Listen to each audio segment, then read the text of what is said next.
Chapter 361. A God in the Moon. There was a special totem 9,000 meters up the supreme beginning netherflight pillar. It was a figure covering its face with its hands, seated on a moon. Not very many people knew about this totem, yet it wasn't top secret. It was just that the totem represented something considered taboo, and therefore, the people who knew of it weren't inclined to talk about it. After taking control of the supreme beginning netherflight pillar, the Swordsage had studied the totem and came to realize that it depicted one of the moons of the revered ancient mainland. Revered Ancient was a massive place that didn't just have a single moon. Nor did it have only a single sun. From ancient times until modern, the number of suns and moons had never been fixed. Generally, they had increased over time. In fact, when the broken face of the god arrived, there were 37 suns and 37 moons. They were scattered in different parts of Revered Ancient, and would all shine in the sky at the same time. What was more, every few thousand years, they would adjust their position to ensure that their light was more widely distributed. Even still, the Revered Ancient mainland was so vast that many areas didn't benefit from sunlight. There were some species who were used to living in darkness. At the same time, there were other species who never even saw darkness. When the broken face of the god arrived, the suns and moons suffered heavy casualties. Right now, the Revered Ancient mainland only had 17 suns left. There were fewer moons, with only 12 remaining. The totem 9,000 meters up the supreme beginning netherflight pillar depicted one of those 12 surviving moons. Based on extensive research, it was determined that the totem formed after the death of a god domain cultivator. In other words, the moon in the carving obviously had some deep connections to that slain cultivator. After making inquiries from the imperial capital, the Swordsage court developed a theory that many species had come to believe in over the years. And that was that the 17 suns and 12 moons of Revered Ancient had gods sleeping inside of them. It was a monumental matter. The countless species in existence didn't have any hard evidence to prove the theory was true, only little bits of evidence here and there. As a result, it could only be considered speculation. But there was one thing that the species had confirmed using a special method, and that was, god domains did have gods in them. To the innumerable species on the Revered Ancient mainland, god domains were places full of mystery, the unknown, and terror. All high-level entities from various species knew where the god domains were. That was because they were fixed locations that never changed. However, it wasn't easy to get inside of them. Even just getting close to them would cause one to tremble violently. And trying to force one's way in would result in certain death. 4 years on end, it was known that bizarre entities would occasionally emerge from god domains. However, they were extremely rare, to the point where they were only mentioned in passing in a few records here and there. In most cases, there was one word used to describe them: godchildren. Given all that, it was no wonder that the Swordsages paid a lot of attention to that one particular totem. Though it was only a manifestation of rancorous will, to the Swordsage court, it was a potential source of immense gain. Unfortunately, the totem didn't activate every time someone reached it. Thankfully, today it did activate. What was more, it released 2 streams of rancorous will, one into the captain's sea of consciousness, and the other into Xu Qing's. Xu Qing wasn't sure what exactly was happening with the captain. All he knew was that the soul shadow of a young man was forming in his sea of consciousness. He was blurry and indistinct, as if he might disappear at any moment. Yet it was still possible to make out the features of a handsome young man who seemed inherently luxurious.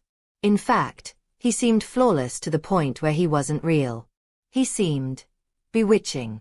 He was covered with countless red sealing marks, and on his forehead was a moon totem. After appearing in Xu Qing's sea of consciousness, his face was completely expressionless and his eyes were empty. Looking up into heaven, he bowed deeply and began to speak in a language Xu Qing had never heard before, yet could instinctively understand. Milady, the shimmering moon, lead the way to Revered Ancient. All living beings suffer in bitterness, live in ease and comfort in paradise. As his words echoed out, the moon totem on his forehead glittered with red light. As it spread out, Xu Qing realized that he could see the image of a moon behind the young man. A red moon.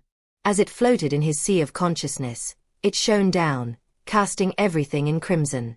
At the same time, it emanated a boundless mutagen, which raged out to invade every corner of Xu Qing's body. His mind spun. He saw a figure on the moon, female with long hair, her hands covering her face as she sat there unmoving. The moment Xu Qing laid eyes on her, an astonishing pressure erupted from the moon, causing his sea of consciousness to tremble, and shaking his soul. Everything turned blurry, while at the same time, the sound of vague, indistinct murmuring rose up. It was as if countless living beings were all speaking at the same time, creating an indescribable force that battered at Xu Qing's soul. Immense pressure built up as the surrounding mutagen grew stronger. From Xu Qing's heavenly palaces to the depths of his soul. From his fleshly body to his spirit seas, to his dharma apertures. Mutagen filled everything. It was as if he himself had become an entire world, and the moon was the broken face of the god. As that god's eyes opened, all living things experienced the awakening of insects, as if their very foundation was being forced to change. 1. At the same time, a powerful divine will shot out from the moon, pressing down on Xu Qing's soul as if forcing him to surrender and offer obeisance. All respect to the lady, thou shalt have everlasting life. Come to the lady's god domain, thou shalt have paradise. The figure in Xu Qing's sea of consciousness trembled as if in anguish. Clearly it wanted him to also submit to that divine will. However, Xu Qing just laughed, killing intent building in his heart and mind. I don't want everlasting life from anybody. As for god domains, the broken face of the god creates god domains by looking at them thrice. Therefore, if he looks 3 times at a person and they don't die, then what? I really want to know. No, you don't deserve to be in charge of me. Boo. Eyes glittering, Xu Qing fought back with all the strength he had. The golden crow appeared in his sea of consciousness, letting loose its piercing cry and releasing blinding light. The ghost emperor mountain trembled as it released crushing pressure. In response, the moon and the figure on it erupted with even stronger divine will, and also added even more mutagen to assail Xu Qing. When Xu Qing felt that, he quietly added, "By the way, you have mutagen." "Well, so do I." The taboo poison core in his 3rd heavenly palace erupted with a boundless black cloud of poison that instantly filled his sea of consciousness and then headed right toward the moon. At the same time, Xu Qing's mutagen seeped out into his sea of consciousness, more and more as it attacked the moon. As a result, the sides of the moon started to change color. As darkness filled the red, it turned into something violet. This matter was absolutely unprecedented. In the years the Swordsage Court had studied that totem, things always played out as they had at first with Xu Qing. The sole shadow of the young man slain by the Ghost Emperor would appear. He had no mind of his own, nor many memories. All he had were some scraps of instinct. That instinct would automatically reveal the red moon, and then release something like the power of a god to crush anything and everything in his presence. Of course, the godly power was illusory, and based on what the Swordsage Court could determine, it was actually a materialization of what few memories the young man retained. It was as unrealistic as flowers in a mirror or the moon in the water, and couldn't actually compare to the real power of a god. That was why experts from the Swordsage Court could suppress it. And when cultivators reached that point but failed, they wouldn't suffer any ill consequences. The worst that would happen was that they would be weakened mentally. However, there was no danger of being possessed. As for the mutagen, it could easily be extruded, so there was no real danger to one's life. After all, it wasn't very strong, and was illusory in nature. But now things were going differently. Xu Qing's mutagen was actually making a counter-invasion. Invasion was the main way mutagen manifested. For instance, when the broken face of the god arrived, the resulting aura invaded all living things. It didn't matter if they were real or illusory, they were all invaded. As for what happened when mutagen invaded mutagen, that wasn't something that modern cultivators could even know about. Inside Xu Qing's sea of consciousness, the red moon trembled. As it did, a sigh echoed out from within, like something from far in the distance, from far out in the void, from ancient time. It was no spoken language, but rather like a breath. However, the moment it happened, rumbling sounds filled Xu Qing's sea of consciousness. Within his body, explosive vibrations caused him to shake, and filled his soul with pain, as though it might collapse. His heavenly palaces were also trembling, and cracks started spreading out on them, as though they might fall to pieces. His sea of consciousness trembled, and his body shook. His organs started to fall apart. The Ghost Emperor Mountain shook, and the Golden Crow let loose a piercing cry. Because of all of that, as Xu Qing stood at the spot 9,000 meters up the supreme beginning netherflight pillar, blood erupted from his mouth. At the same time, blood sprayed out of his pores, creating a blood mist around him. Intense pain filled him, and the signs of collapse grew stronger in his sea of consciousness. His vision started to fade, and he couldn't stay on his feet. As everyone below looked on, he suddenly tumbled off the pillar. Countless gasps rang out. Then, a blood-colored figure shot up toward him at top speed. It was none other than Sir Bloodsmelter. He caught Xu Qing, and then, his expression very serious, produced a golden medicinal pill that he put into his mouth. Before he could observe him to see the results, another agonized shriek rang out from the 9,000-meter spot on the pillar. The captain fell, blood spraying out of his mouth and blood mist appearing around him. More dramatic than that was the fact that his lower body, everything from his belly down, exploded. It almost seemed like he had eaten something that he shouldn't have eaten. Sir Bloodsmelter's eyes narrowed as he reached out to catch the captain with his other arm. Xu Qing, after eating the golden medicinal pill, had already regained consciousness. He looked weak, and his sea of consciousness was damaged. But when he saw what was now in his sea of consciousness, his breath caught in his throat and his eyes started to shine. It was a very, very small violet moon. Despite how small it was, it pulsed with hair-raising power, and was clearly in the process of maturing. The captain opened his eyes a moment later, and they burned with passion. Meanwhile, a great distance away from Emperor Receiving Prefecture, in the far west where humans rarely encroached, red light glittered in the night sky. No sun shone on those lands, and therefore, they were in perpetual night. Other than the broken face of the god in the sky, there was only one other thing, a red moon. Bewitching moonlight glittered bright red, shining down onto lands that were full of bones.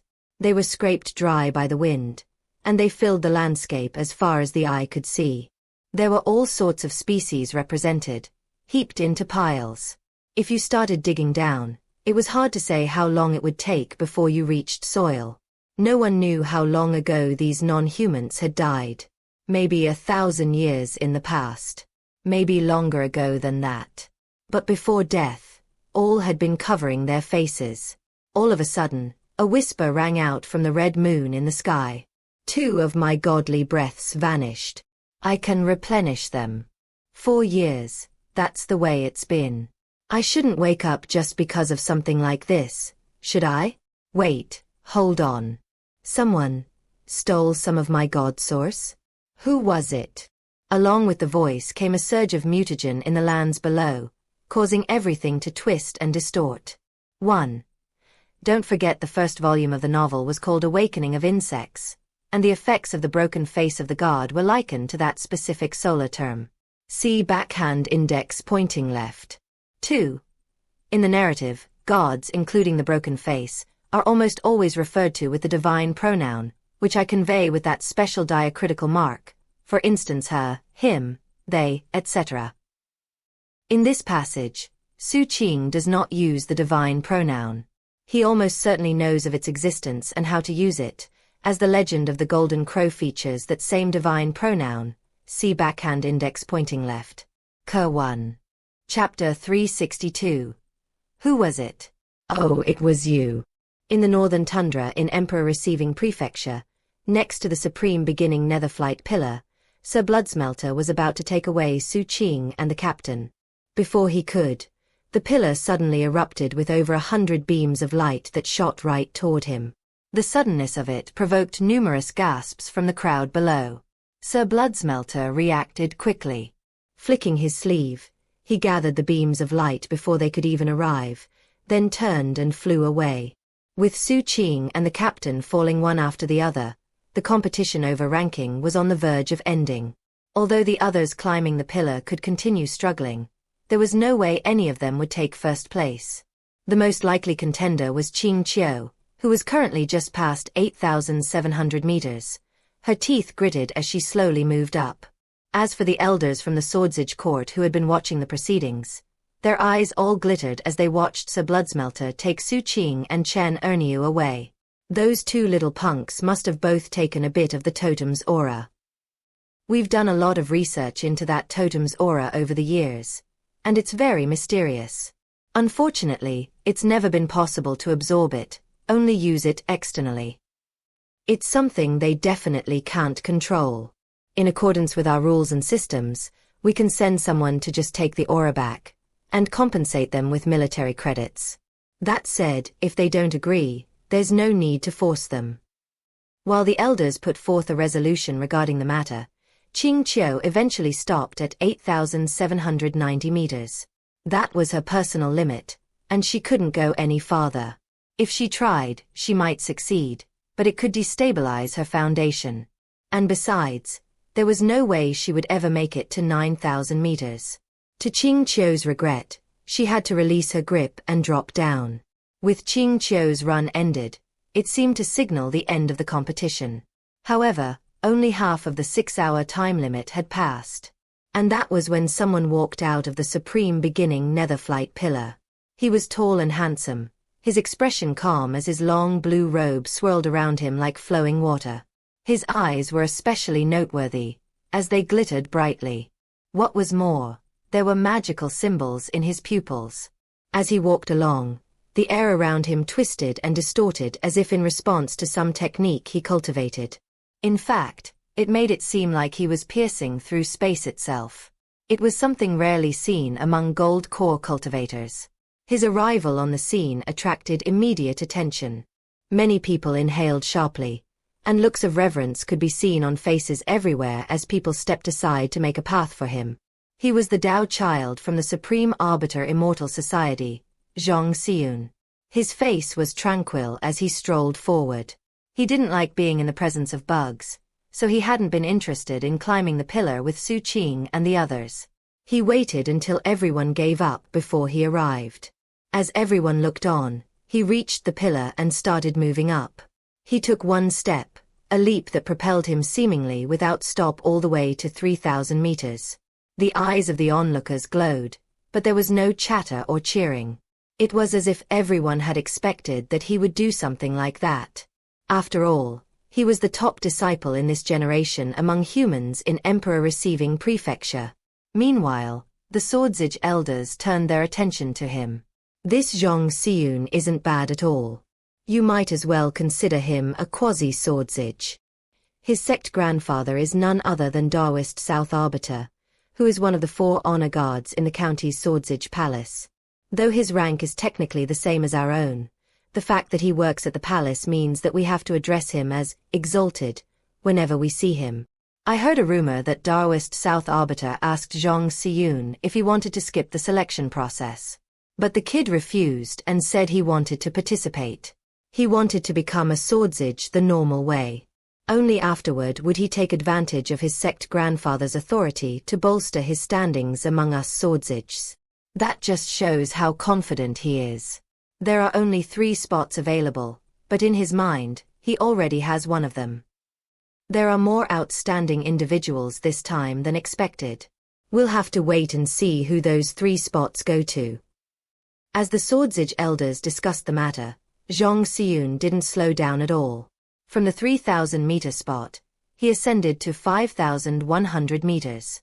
And then, with seemingly no effort at all, he reached 6,000 meters. It was only then that he slowed down a bit.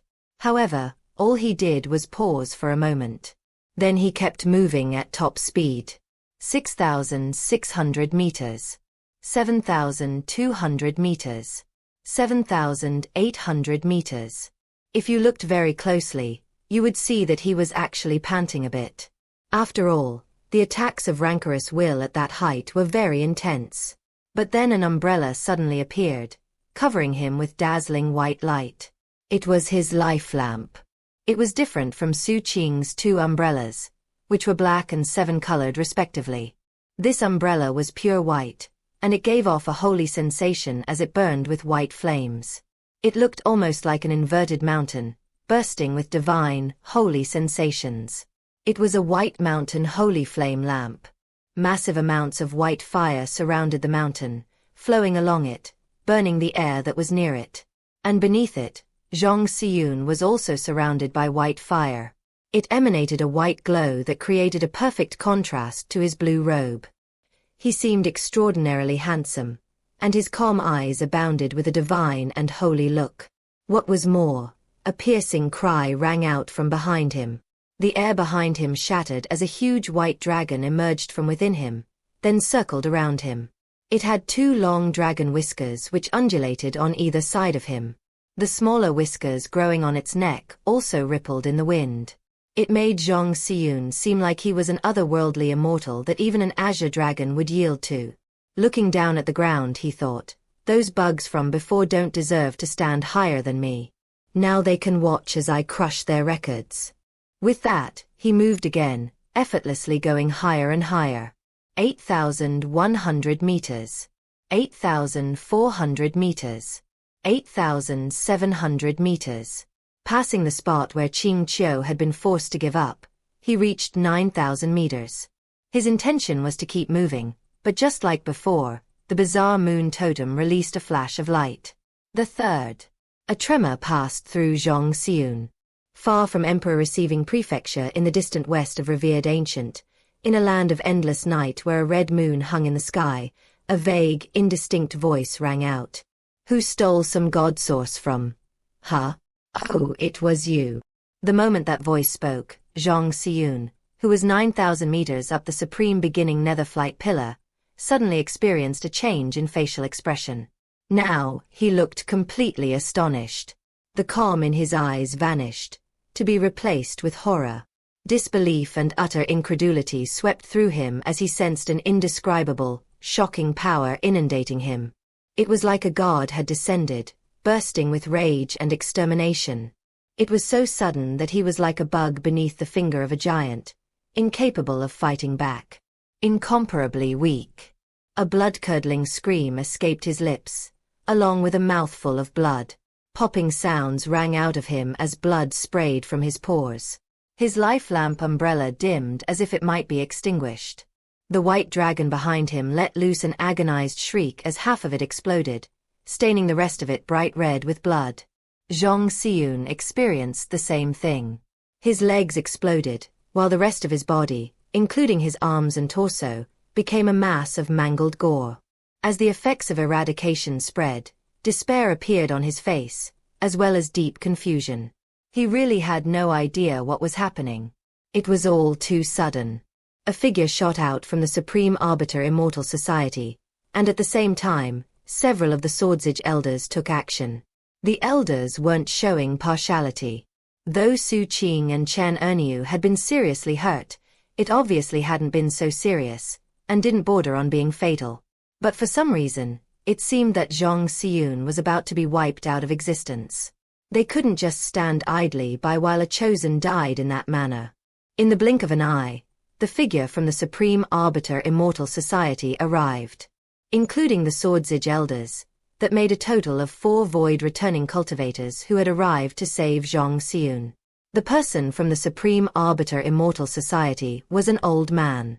Without any hesitation, he produced a huge quantity of precious materials, including an incomparably valuable Supreme Arbiter pill.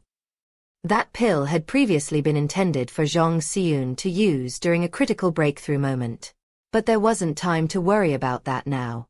The terrifying life force in that pill, combined with countless other medicinal pills, was the only thing that kept Xianxia's injuries in check. Having done that, the old man from the Supreme Arbiter Immortal Society took the weak and unconscious Xianxia into his arms. Looking at the Swordsage elders, he said, "Exalted elders, what happened?" The 3 elders were also puzzled.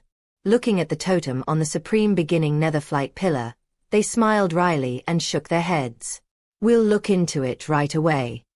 The old man from the Supreme Arbiter Immortal Society sighed and took Xianxia away. The event was now over. The Swordsage Court quickly sealed the supreme beginning netherflight pillar and prohibited further climbing attempts. Then they got to work studying the pillar. Under the shocked eyes of the crowd, Xianxia was taken back to the Supreme Arbiter Immortal Society garrison, where no expense was spared to heal him. Xianxia was an extraordinary individual, so it only took 2 days for him to recover. However, neither he, nor the old man from the Supreme Arbiter Immortal Society, nor the Swordsage Court ever noticed the real reason why he didn't end up dead. Deeply hidden in a corner of Xianxia's sea of consciousness was a red moon. Seated atop that moon was a figure with both hands covering its face. That was particularly strange considering that the figure didn't have any facial features. Instead, its face was covered with countless tiny holes that wriggled and writhed, all while fresh blood flowed out of them. It was very, very inauspicious. It wasn't him. The thief must be similar to me. After I return, I'll find the thief and consume him. This body is weak. It needs time to get stronger. Until then, I'll continue sleeping. The whisper from the moon grew fainter and fainter. Xianxia didn't have the ability to know what was happening. He thought everything had gone back to normal. But the truth was that there was only one reason he wasn't dead. Back in the 8-sect coalition garrison, Xu Qing, who was seated cross-legged in meditation trying to recover, suddenly opened his eyes. They were filled with lingering fear and also astonishment as he looked in the direction of the Supreme Arbiter Immortal Society garrison. Ke 1. Chapter 363. Realizing the Truth. Xu Qing didn't feel anything specific. It was just a palpitating fear that popped up mysteriously in his heart. "Over there," he murmured, vigilance rising within him. He had been very seriously injured, so the past few days had been spent solely on recovery.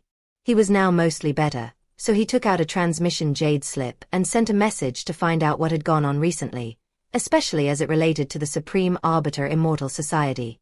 The person he asked was none other than Sir Bloodsmelter. Xu Qing knew that simply thanking the Patriarch would be meaningless. The Patriarch had been the first to react when Xu Qing started falling from the 9,000-meter spot on the pillar. Xu Qing wasn't going to forget that. Nor would he forget all of the medicinal pills the Patriarch had given him to aid in his recovery. When people treated him well, even a little bit, Xu Qing committed that to memory. Of course, it was the same with people who treated him poorly. Xu Qing received an answer within moments. The Patriarch explained everything that happened with the totem, including the story about the suns and moons perishing. He also told Xu Qing the secret about there being more gods than just the broken face in the sky. After hearing all that, Xu Qing was shocked, to say the least. The information was outright sensational, but even more astonishing was that the details perfectly conformed to what he had experienced. He suddenly thought back to Golden Crow assimilates myriad spirits, and the images in the dragon chariot pulled by the giant. He had always thought it strange that, carved on the chariot was the story of the sun perishing, and yet, there was still a sun in the sky. 1. Now he had his answer.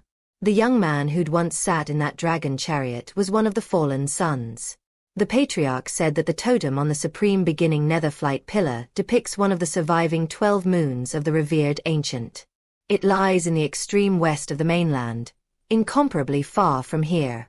What's more, most species believe that the suns and moons have gods sleeping within them. I could sense breathing from the moon that appeared in my sea of consciousness. And then there are the words spoken by that young man's soul. The answer was right there. A god. I used a mutagen invasion to steal that violet moon. Is it actually part of that god's power? Xu Qing cast his senses to the violet moon within his sea of consciousness. The violet moon seemed to represent only 1/1,000,000th of the red moon, yet it was still incredibly terrifying. In fact, just observing it, Xu Qing felt his hair standing on end. It was the same sensation he would get when looking at the closed eyes of the broken face of the god in the sky. That said, though he felt shaken, he didn't sense any imminent danger. The violet moon was now deeply connected to him, and he had a measure of control over it. That control was very, very minimal. At the moment, doing anything with it would be incredibly difficult. At most, he could cause some of its aura to seep out. The mutagen came from me. Therefore, whatever the mutagen invades becomes part of me. Feeling absolutely certain of that assessment, he looked up into the sky. Does that mean that when the god above sends mutagen down, whatever it infects is within his control? After pondering the matter for a time, his eyes flickered as he suddenly thought about the captain. The captain got the same thing I did. Except his belly exploded. That must mean he tried to eat it. Definitely not the same as me. Taking out a jade slip, he sent a message to the captain and told him about the conclusions he'd reached. Captain, if you absorbed some of that energy, it could be really dangerous. Nah, don't worry about it. I ate too much, that's all. If it was true that a god could take control of me that way, then there would already be a bunch of gods all fighting over who I belong to. Little Xu Qing, there's no need to get jealous. Girls fight over you, and it's the same in my case, except with gods. The captain laughed heartily. Besides, it's also possible that what's sealed inside of me isn't just a grue. You never know. Maybe I have a god sealed inside me. So maybe you should actually help me. Give me your portion as well. I'll help you deal with the pain. No thanks, Captain. Xu Qing turned off the jade slip. Based on what he knew about his eldest brother, the fact that he'd said such things just meant that he was able to deal with the situation. As for all the talk of him having a god sealed inside him, Xu Qing didn't believe it. After taking some time to settle his thoughts, he started analyzing the sensation of fear he'd experienced that came from the Supreme Arbiter Immortal Society. The Supreme Arbiter Immortal Society's Dao child fell from a 9,000-meter spot, and was nearly killed in body and soul. Whatever went wrong, it happened because he was the third person to climb 9,000 meters. Having reached this point in his train of thought, certain possibilities occurred to him. Is it possible that when the captain and I stole some of that god's energy, it woke up? And then, when it saw Xianxia? Xu Qing's eyes widened as he came to the conclusion that this possibility was very likely. That would explain why Xianxia nearly died. But that doesn't make sense. If that god really woke up, there's no way that Xianxia, a mere gold core cultivator, could have survived. He'd be dead beyond the shadow of a doubt. The more he thought about it, the more trepidatious he felt. Given that Xianxia survived, why am I sensing fear and danger? After more thought, his heart began to pound as a terrifying possibility occurred to him. Xianxia's near-death experience was related to that red moon. And the fact that he didn't die also relates to that moon. His guard went up even more than before. He couldn't be absolutely sure that his assessment was correct, but staying completely on guard still seemed like the best thing to do. 7 days passed, and it was nearly time for the true fighting to begin for the Swordsage recruitment qualifications. Quite a few notable things happened in those 7 days. For example, the inspection of the pillar didn't end, which meant that no one was allowed to climb it. Xu Qing was a bit disappointed about that. The Ghost Emperor Mountain in his sea of consciousness was growing increasingly true and real, and the face was now about 90% similar to his own. As for the staff that was taking shape in the Ghost Emperor Mountain's hands, it was no longer mostly transparent. Instead, it was becoming very clear. A decision had been made about the final rankings. Xu Qing, Chen Erniu, and Xianxia all reached 9,000 meters, and thus they tied for first place. All of them would have one chance to gain enlightenment of that imperial class technique. However, that chance wouldn't come immediately. It would happen after the recruitment event was over. The Patriarch had already sent the pillar rewards to Xu Qing. Unfortunately, because they all came at once, it wasn't possible to tell which reward belonged to who. So the Patriarch made the decision that, based on Xu Qing's performance, he would get 70% of the reward items. while Chan Erniu would get 30. The captain was very happy about that. As for Xu Qing, he didn't feel like bickering. One of the rewards was a legacy technique. It was called the Gold Slaughter Secret, and cultivating it provided a measure of control over golden, metallic energy. It could even be turned into a deadly weapon. After cultivating it, Xu Qing gave it to the captain. The captain knew about Xu Qing trying to collect septenary gold metal energy, so he gave all of that energy from his rewards to Xu Qing in exchange for energy that he needed. Xu Qing was originally planning to sell everything else. However, the captain pointed out that after they went to the capital city of Sealing County, they could be useful. Given that, Xu Qing put everything away for later use. The captain and Xu Qing talked about whether the Swordsage court would ask them questions about them taking the energy from the totem. The captain suggested that it was a good opportunity for them to come clean, and that they should just return the energy to the Swordsages. Xu Qing had to admit what the captain said made sense. Unfortunately, Xu Qing couldn't actually do that. The energy he had wasn't from that red moon, but instead, a violet moon. The captain produced his stream of energy anyway, and handed it to Xu Qing. Xu Qing was obviously surprised by the captain's generosity. It's because I have something much bigger in the works. Hehe. It's currently in the planning stages. When the time comes, I'll need your help. This time, I'm planning to eat something really satisfying. Xu Qing thought about it for a moment.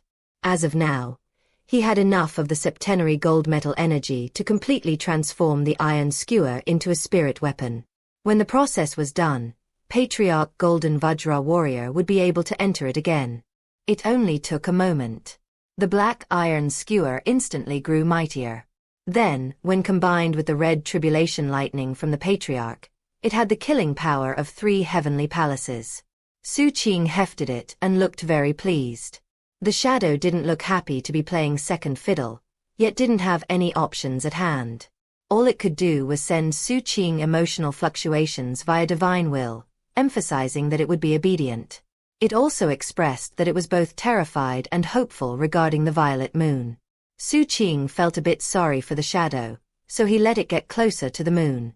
The shadow cautiously approached, and then bowed down in obeisance, like a wolf bowing to the moon. Then it carefully began doing cultivation exercises. It was an odd sight to Xu Qing, but it also gave him a deeper understanding of the violet moon. Maybe the violet moon can become the core for my 5th heavenly palace. He had finished his 3rd heavenly palace, and had already planned things out for his 4th. The core would be his blue-green dragon, and it would become his life essence palace. Normally speaking, his life essence heavenly palace, which would come from the enlightenment he had gained in chi condensation from his forbidden sea dragon whale, would have been his 1st heavenly palace. However, Xu Qing's path of cultivation was different from most other people. His 2 life lamps became heavenly palaces, and then he made another with the taboo poison pill. Therefore, it meant that his life essence palace had to be the 4th. When he took Li Ziliyong's 4 gold cores from his crystalline heavenly palaces, they became a part of Xu Qing's 4th palace. Based on what he could tell, it wouldn't be very long before that 4th heavenly palace was complete. During the 7 days that passed, the Swordsages came looking for Xu Qing and the captain. They explained that they knew about the God Domain Totem and its energy, and explained that if he returned the energy to them, he would be given military credits. To a certain extent, military credits were required for promotions among the Swordsages. And even if he didn't become a Swordsage, military credits could be exchanged for unique cultivation items that only the Swordsage court had. Xu Qing and the captain talked it over. After putting on a show of hesitating, they finally returned 1 energy stream. At the end of the 7 days, the event that all of the cultivators had been waiting for was finally about to start. It was the recruitment qualification competition. There would be thousands of people who participated, but only the top 10 would pass. Only those 10 people would qualify to participate in the true assessment. Only they could become real Swordsages. 1. The story of the sun perishing was revealed in Chapter 82. The story was recounted in Chapter 173, and Xu Qing made some speculations in that chapter. The engravings in the chariot are most fully described in Chapter 171. In Chapter 175, Xu Qing gets on the chariot and gets a closer look. Although 175 doesn't go into detail about what he saw, it does mention rows of scribbled text written by someone about to die, presumably the dying words and legacy of that son. Chapter 364. Gast Hollow. The Swordsage wanted the best of the best, and their process was different than when sects recruited disciples. The qualifications were stricter. What was more, the process was divided into 2 phases. In the first phase, the participants fought for the mere right to join the event. That section eliminated the vast majority of disciples, limiting how many people made it to the second phase. At the moment, there were 2,793 disciples from various sects who had come from all over Emperor-receiving prefecture in the hopes of taking advantage of this once-a-decade opportunity. In order to proceed to the next phase, they had to get into the top 10. Only 10 people would participate in the second phase, and that was because only very special people were wanted. The finale was like a pilgrimage that all current swordsages would participate in. As per tradition, only a few people would succeed, to maintain the solemnity of the event. These recruitment assessments happened every 10 years, and in the end, 5 people were selected. 3 of them would be official swordsages, 2 would be adjunct swordsages. The official swordsages were full swordsages, who wielded a command sword and were blessed by a grand emperor. They were true swordsages, recognized as orthodox by all heaven and earth. The adjunct swordsages did not receive command swords, but did receive a blessing. They would proceed to the Swordsage Palace in Sealing County, where they would be reassessed. It was a deputy position, not recognized by heaven and earth, and was subject to the oversight and assessment of the Swordsage elders. Before the second phase began, there were chances to earn bonus points. That could be done by gaining enlightenment of the battle spirit symbols and by earning a rank in climbing the supreme beginning netherflight pillar.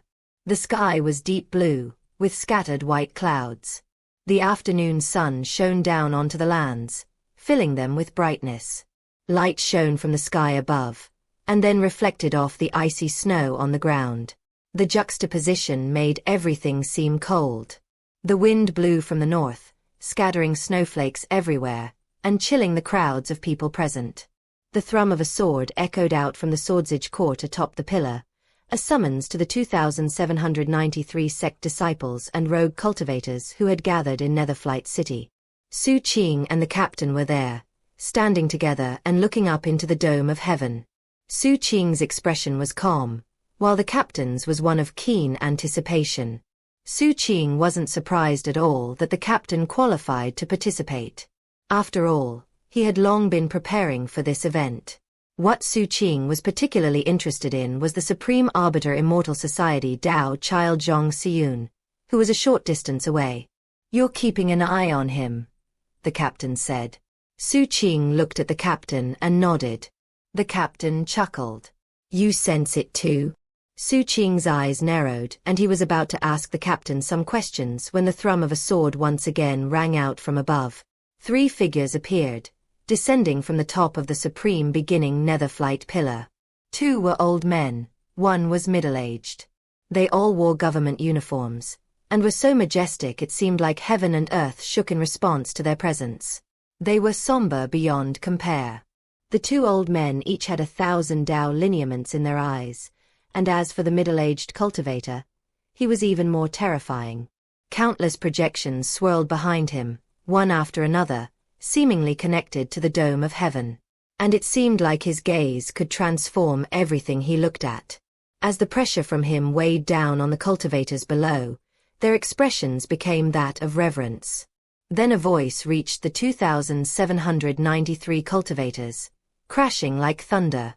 "In the past, death was unlikely for participants in our recruitment events here in Emperor-receiving prefecture. However, this day of selection will be different from the past. The Swordsage Court has agreed that the competition will take place in a Gast Hollow." The most common response to his words was confusion. After all, few people knew what Gast Hollows were, so only a few disciples and Dao protectors from important sects reacted with knowing surprise. Xu Qing was among those who reacted with confusion, and he turned to see if the captain knew what was going on.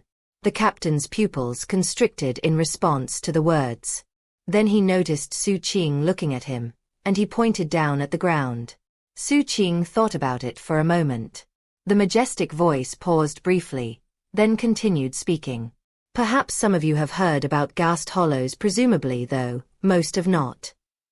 Everyone was paying very close attention, as they knew this information could relate directly to either their success or their failure. Xu Qing's expression was solemn. All of you know the history of the supreme beginning netherflight pillar. The ghast hollow I refer to is beneath the pillar. The crowd was clearly surprised. Xu Qing narrowed his eyes. Beneath the supreme beginning netherflight pillar is a deep tunnel that leads to parts unknown. It is filled with countless ghasts.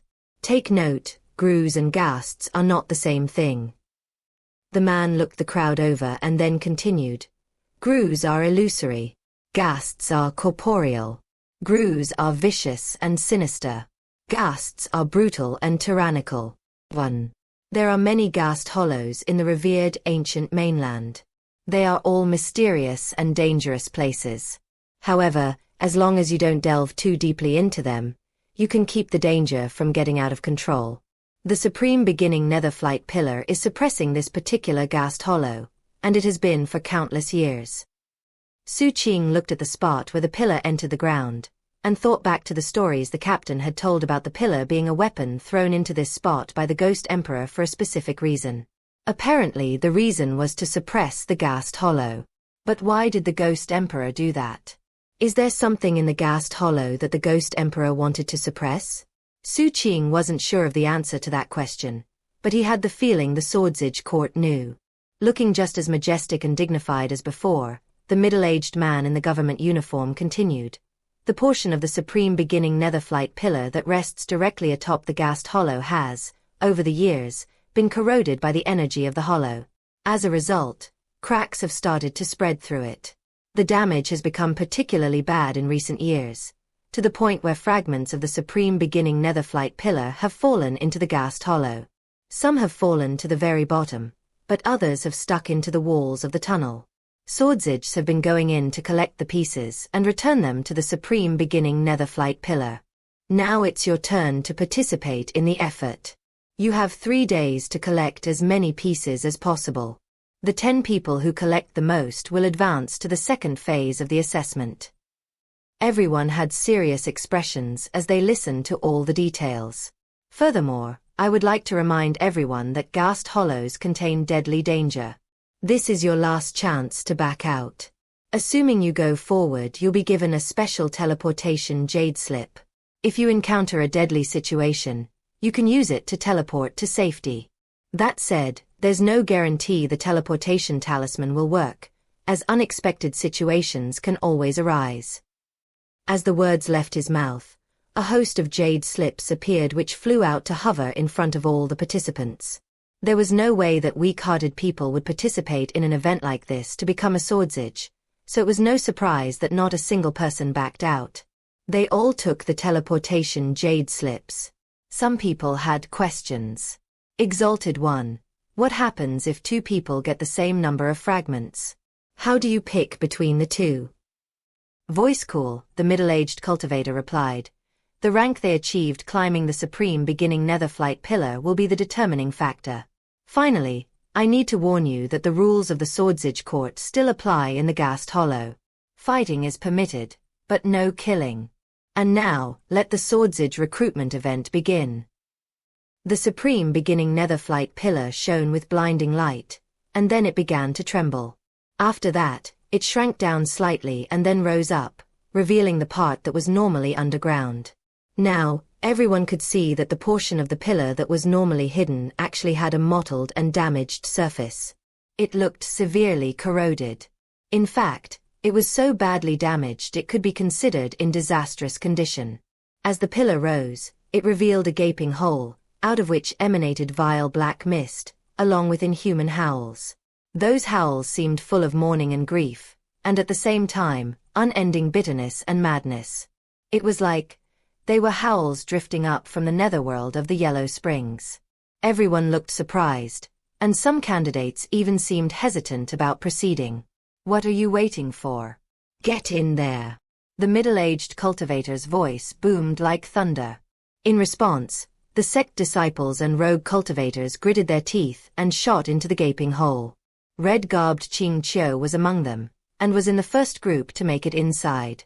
Zhang Xiun and the young man with the nose ring from the small sect followed, along with chosen from numerous other sections.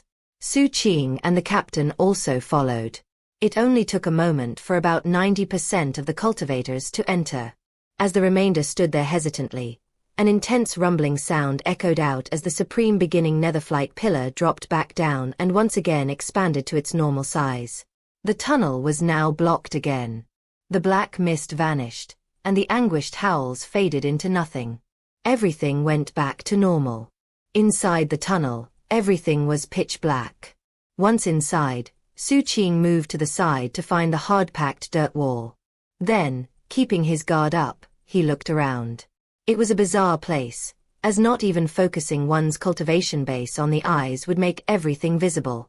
At the same time, the howling from before was gone. Now, the only thing to be heard was people breathing. The darkness and claustrophobic nature of the surroundings was enough to make anyone feel pressured. A cold aura rose from below, carrying with it the noxious aroma of rotting flesh. It was enough to cause one's hair to stand on end. After some time, Xu Qing's eyes adjusted. Whether it was naturally or due to his cultivation base, he wasn't sure. He saw a huge tunnel leading down. The dirt walls were dotted with black plants, the leaves of which had ghost faces on them. The faces all seemed to be looking at the cultivators and grinning. Of the over 2,000 people present, only about half were near the walls.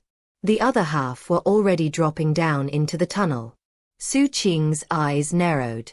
Looking around, he spotted the captain only about 9 meters away. The captain looked back at him and then pointed down. Xu Qing nodded, and the two of them prepared to release their grips and drop down. But then, a shrill, operatic voice echoed out everywhere. The voice seemed soft and feminine, but at the same time, piercing. The contradictory natures of the voice blended into an unspeakable song. In past lives forlorn, always reborn, sever lovesickness and endlessly mourn. It was impossible to tell if the singer was male or female, but those who heard the song felt their scalps tingling, and the skin on their back crawling. It was like a freezing autumn rain falling on one's face. Ooh. 1. These are not Lovecraft ghasts, Minecraft ghasts, D&D ghasts, or ghasts from any other media. I'm just borrowing the name. In Chinese, gru and ghast sound very similar, with the pronunciation of the first and second character being transposed, though only one of the characters is the same between the two names. What's more, ghast contains the character for ghost in Chinese. It is not a common creature from fiction or mythology, but rather something unique to this novel. 2. It specifically likens the singing to opera. Obviously, this would be Chinese opera, not Western opera. There are different varieties of Chinese opera, the most common and popular being the style from Beijing. If you've never heard it, here's an example. This particular example is a bit more upbeat than I imagine the song in this chapter, but you'll get the general idea. I have to be honest, despite how much I like Chinese culture and whatnot, I could never really get into opera. When it comes to the performance that goes along with opera, the Sichuan variety is more to my liking. But the raw singing itself is just not my thing. That said, you will often hear opera playing on the radio in China, most commonly among older people. It's not exactly super popular among the more modern generations. I sent a message to Madame Deathblade asking if she likes to listen to Beijing opera. Her response: hell no. Chapter 365. Ghasts. The rain in autumn is inherently cold. When it lands on your face, your chest, and your arms, it fills you with an indescribable coldness that's somehow very difficult to get rid of. It makes you shiver, and freezes you down to your bones. The song imparted that same feeling. Xu Qing felt himself shivering uncontrollably, and suddenly found himself thinking back to that time in the Forbidden Region when he and Sergeant Thunder had encountered that blood mist and the women's boots. 1. Back then he was a rogue cultivator in the Qi condensation level, yet the cold he felt now was the same as back then. It felt like it would freeze his soul and ice over his body. Even with his extraordinary cultivation base, the sensation felt the same. The soft, feminine voice seemed to grow more substantive, and the song became like a funeral dirge tugging at the soul. Of the more than 1,000 cultivators clinging to the walls, a few dozen went limp and started falling down. Within moments, the darkness below swallowed them up.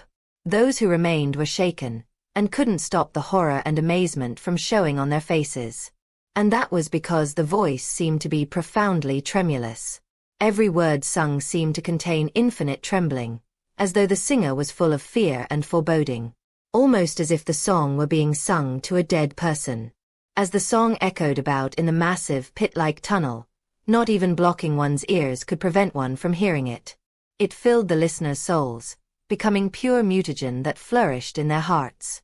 In fact, the mutagen levels in the tunnel were soaring, and at the same time, the singing faded, until it was little more than a murmured hum. But then, numerous cultivators gasped when another voice started singing. In past lives you're forlorn, I'm always reborn, who severs lovesickness and who endlessly mourns. It was obviously a different singer. This voice was not as disturbing, and did not contain that shrill coldness. And yet, somehow, this singer seemed even more eerie. Shaken, everyone looked in Xu Qing's general direction. And that was because the singing was coming from there. Xu Qing turned to look at the captain. The captain looked back at him with wide eyes. Xu Qing could see that, right behind the captain, floated a figure in a white garment. That was the person who was singing. The captain's eyes narrowed, and his expression turned vicious. A face appeared within his pupils, and a cold aura suddenly erupted from within him. Opening his mouth wide to bare his teeth, he turned and viciously took a bite out of the figure behind him. The sound of teeth snapping against teeth bore evidence of how viciously he had bitten down. However, the singing continued. This time, though, it came from behind a different cultivator. That cultivator shivered as he experienced a sudden sensation of deadly crisis. Before he could snap the teleportation jade slip in his hand, his eyes went blank and he started singing. Then his expression turned vicious. All of a sudden, mutagen exploded within him, so violently that he instantly mutated. Fleshy tumors rose up on his back. His arms grew many times thicker than before. Bone spikes stabbed out of his skin and through his clothing, ripping it. His legs also grew thicker, until his thighs exploded and 8 blood-soaked tentacles writhed out. The biggest change, however, was to his head. His head turned into a gigantic blue eyeball. The eye blinked, and the cultivator vanished. He reappeared an instant later in front of a cultivator from a small sect. That cultivator was an extraordinary individual, and immediately performed an incantation gesture, causing flames to spring up around him. It didn't do any good. One of the tentacles snaked through the flames, and burrowed into his mouth. The cultivator whimpered chokingly as he was lifted up, his neck swelling rapidly until it exploded. The tentacle emerged from the exploded section, whipping back and forth, spraying gore everywhere. The sight caused numerous surrounding disciples to gasp. Next, the mutated cultivator blurred into motion, heading toward another person at blinding speed. A moment later, more shrill screaming echoed out. A few breaths of time passed during which the mutated cultivator moved from victim to victim. Then he appeared right in front of Xu Qing. The mutated cultivator threw his arms out to grab Xu Qing, and at the same time, a gaping maw appeared on his belly. Meanwhile, the selfish nature of humanity was on display. It wouldn't even require all 1,000 of the cultivators present to deal with the mutated cultivator. If even 7 or 8 of them joined forces, he wouldn't be fast enough to escape them. But no one did that. Some people took advantage of the chaos to drop further down into the tunnel. Some of them, a few hundred, took out their jade slips and snapped them. Obviously, they didn't want to continue. Everything was pure chaos. Xu Qing wasn't paying any attention to that, though. As the vicious, mutated cultivator closed in, his eyes flashed with cold light. Instead of falling back, he accelerated, heading right toward the mutated cultivator. Clenching his hand into a fist, he unleashed the power of 3 heavenly palaces and his golden crow. The fist landed, and the mutated cultivator shrieked in agony as he was thrown backward. Before he could move very far, a cold aura erupted behind him, and the captain silently appeared. Grabbing the mutated cultivator, the captain took a huge bite out of his blue eyeball. Another agonized shriek erupted from the mouth on the mutated cultivator's abdomen. That was when Xu Qing arrived with another fist strike. With a boom, the mutated cultivator exploded into pieces that fell down into the depths of the pit. There weren't many cultivators left in this area, only a few dozen. The others had either teleported away or gone deeper down into the tunnel. The captain spat off to the side, as if he'd eaten something nasty. "Okay, little Qing. Let's split up and make the best of our time." Xu Qing nodded, and the two of them started moving downward. Before long, Xu Qing spotted some of the disciples who had been the first to leave the area above. They were engaged in fierce fighting. Some fought the same white-garbed figure who had appeared above, and others fought mutated cultivators. Everyone who had come to this event came prepared, so it was no surprise to Xu Qing that in the majority of cases, the human cultivators were coming out victorious. However, there were still some disciples who ended up dead before they could teleport to safety. The fight to reach the second phase was obviously going to be a very dangerous one. Xu Qing flew down, avoiding the fighting. The further down he got, the colder it became, and the stifling sensation of pressure grew stronger. Soon, he was panting for breath, and his heart was pounding so hard he could hear it. Even his vision was starting to dim a bit. However, after a bit of time passed, he acclimated. Looking around, he saw that there were openings in the walls leading to passageways that went in different directions. It seemed like some sort of labyrinth. The odor of rotten flesh was not growing any fainter. Instead, it was growing stronger. So far, he hadn't spotted a single one of the pillar fragments that were required to move on to the second phase. Given how many people had gone on ahead, it made sense that they would have taken any they spotted on the way. After mulling the matter over, he looked around and spotted an area where the soil protruded from the wall to create a ledge. Moving over, he stood on it and looked up. He could hear the sound of fighting, and occasionally some blood would fall down. Meanwhile, the area below seemed just as cold as before, and the strange singing was still present. The captain was nowhere to be seen, but that was fine. It made more sense to split up and look for pillar fragments separately. I'm not going to take any side paths. I'm just going to keep going deeper and see what's there. Taking a look further down, he jumped and started moving again. As he got deeper, it got darker and darker. The sense of claustrophobia grew more intense. Eventually, Xu Qing stopped in place, then backed up a bit. Right below him was an area where smaller tunnels branched out. And standing in one of the openings was an old man in a black robe. He didn't emanate any aura whatsoever, as if he were part of the surrounding darkness. Because of that, he would be easy to miss. His hands rested at his side, and if you looked closely, he had black fingernails so long and sharp they were like claws. His back was to Xu Qing, making it impossible to see his face. Xu Qing could see the old man trembling, almost as if he were carefully listening to the singing coming from deeper in the tunnel. Of course, this was a ghast hollow, so Xu Qing was going to remain on guard no matter what he ran into. What attracted Xu Qing's attention was that, just past the eerie old man, there were 3 pillar fragments stuck in the soil. Xu Qing thought the matter over. It seemed completely impossible that nobody had encountered this already. Yet the pillar fragments were still right there. That meant that the disciples who had seen them were either dead, hadn't tried to take them, or had tried and failed. After more consideration, Xu Qing inspected the area to make sure it wasn't an ambush, then sent a message to his shadow via divine will. The shadow surreptitiously stretched out, past the old man, and wrapped around one of the fragments. Right then, The old man suddenly reached out and put his hand on the fragment, moving so fast that the soil vibrated.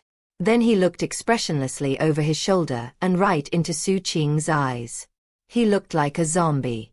His eye sockets were empty and glowed with red light, and his lips curved into a smile, revealing a host of sharp teeth. Without any warning, he burst into motion, heading right towards Xu Qing. His hands reached out, and he seemed to pierce through space, causing a shrieking whistle as he clawed towards Xu Qing. Xu Qing's eyes narrowed as a foul wind brushed against him ahead of the incoming old zombie. As the old zombie's right hand closed in, Xu Qing suddenly flipped backward, his right foot flying up, backed by all the power of his fleshly body and cultivation base. It smashed right into the zombie's chin. Crack. The zombie's head snapped back at an unnatural angle, and he tumbled backward about 30 meters. At the same time, Xu Qing's shadow grabbed all 3 pillar fragments and then raced back towards Xu Qing. The old zombie's head twisted back into place. His eye sockets glowed bright red, and he pulsed with a perverse energy as well as explosive mutagen. Then he howled like an animal as he raced back in Xu Qing's direction, his face a mask of ferocity. As he closed in, he lunged towards Xu Qing's neck, his mouth opened wide. 1. The incident with the singing was in Chapter 16. Chapter 366. Ghost Faces on Paper Money. A noxious odor swept over Xu Qing. Eyes shining with cold light, he flew backward. He wasn't interested in wasting time with this old zombie. He had the pillar fragments, so now he just wanted to move on. However, the zombie moved very quickly. From his vicious aura and perverse energy, it was obvious he wasn't going to give up until his opponent was dead. Xu Qing's eyes glittered coldly as he sized up the zombie. The thing reminded him of the sea zombie race. His joints were clearly a bit stiff. What was more, he had ridiculous toughness, powers of regeneration, and even more noteworthy, undying characteristics. He has no heartbeat, no blood. He lacks intelligence. He seems more like a wild animal or a mutated cultivator. That said, he's covered with the evidence of ancient time. He has no magical techniques, and both his aura and the air that surround him contain poison. It actually seems like zombie poison, with its primary function being to cause rot and decay. His fleshly body is strong, and he has battle prowess surpassing the 4 palace level. Combined with his recovery powers and undying characteristics, he's actually very close to the 5 palace level. Xu Qing moved to the side to avoid another attack as he finished analyzing his opponent. He's a bit slower than me, and I bet if I used my poison core I could kill him. But that would be a waste of time. After all, he has formidable poison too. And his fingernails look like they would make great materials for use in equipment forging. If I could figure out the source of his regeneration powers, that would also be very valuable. Then at least it wouldn't be so much of a time waster. During the time it took Xu Qing to analyze the situation, the old zombie launched several more attacks. He also seemed to be getting more and more frustrated. Suddenly he opened his mouth and spat out a black mist that shot toward Xu Qing. I suppose I'll crush him and take all of those things away from him. Xu Qing had made his decision. Though he was currently surrounded by poison mist, a moment later, that poison mist suddenly exploded in all directions. A shocking aura erupted out, sweeping away all the poison. Then a blur of afterimages moved toward the old zombie, faster than his eyes could track. All the zombie knew was that the mist exploded. Then, a thud rang out as an explosive force slammed into him and sent him tumbling backward. He slammed into the dirt sides of the tunnel 300 meters away. The wall vibrated as the old zombie struggled to wrench himself free from where he had been embedded into the wall. Before he could, a black palm arrived and slammed into his face. Another boom rang out as his head was shoved into the wall. Struggling to free himself did no good. That was when the owner of that black hand became visible to the old zombie. It was a pitch-black figure.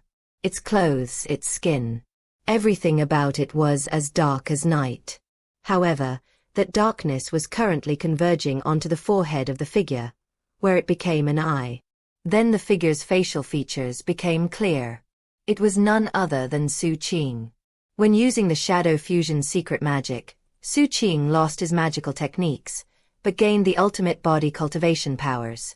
His fleshly body battle prowess surpassed the 4-palace level, and reached the peak of the 5-palace level. In that state, the old zombie seemed slow.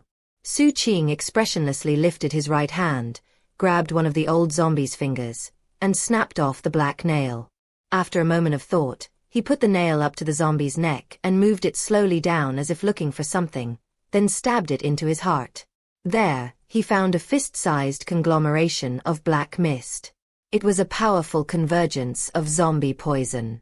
With that, he continued looking, hoping to find the source of the zombie's regenerative powers.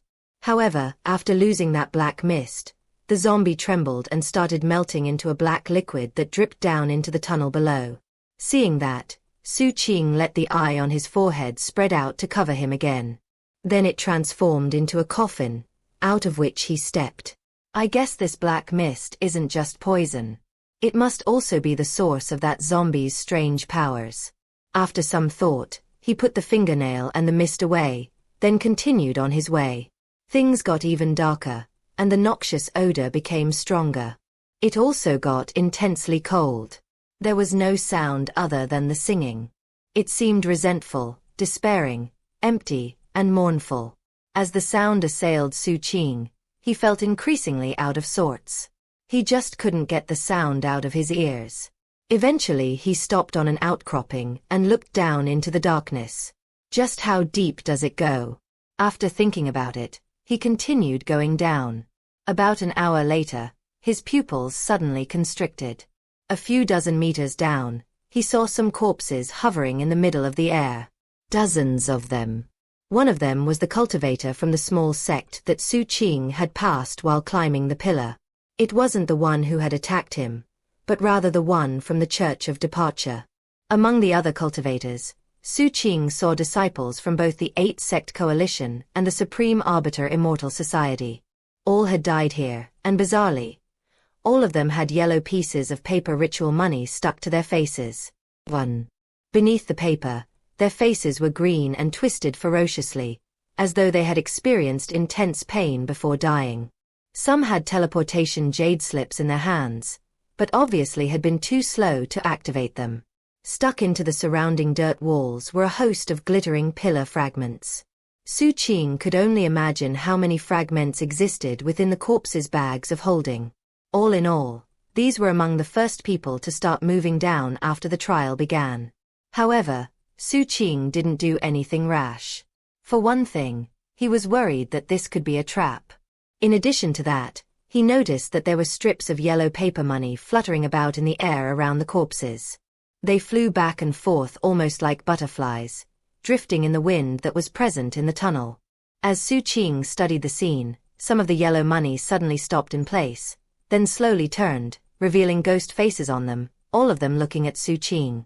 The mere sight of that happening with so many pieces of paper would cause anyone's blood to run cold. Xu Qing's eyes glittered with cold light as the pieces of paper money started flying toward him rapidly, emitting sounds of delight. It was like bizarre laughter, filled with greed and the longing for flesh, blood, and souls. As they closed in, Xu Qing extended his right hand and pushed out.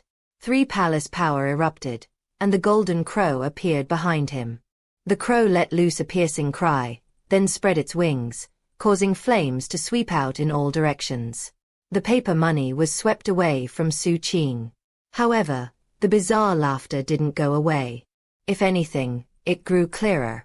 In fact, some of the pieces of paper near him started clumping together, and as he watched, they transformed into a huge cicada. It even had wings made of paper money.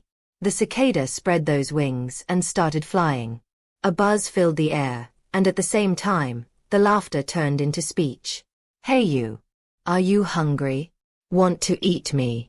The voice was strange, grating, and even ear-piercing. It was like an attack on Xu Qing's ears that also sent the flames around him scattering. The paper cicada took that opportunity to race towards Xu Qing. Meanwhile, all the ghost faces seemed full of greed and longing. "Eat me, eat me, eat me."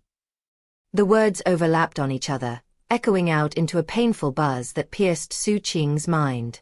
Eyes turning cold, he was just about to launch an attack when his face sank and he shot backward. As he did, one section of the dirt wall blurred, and then a 30-meter-wide centipede burst out into the open. However, it didn't target Xu Qing, but instead went after the paper cicada. The vicious-looking centipede exuded a noxious scent, and was semi-transparent, as if it were partly illusory.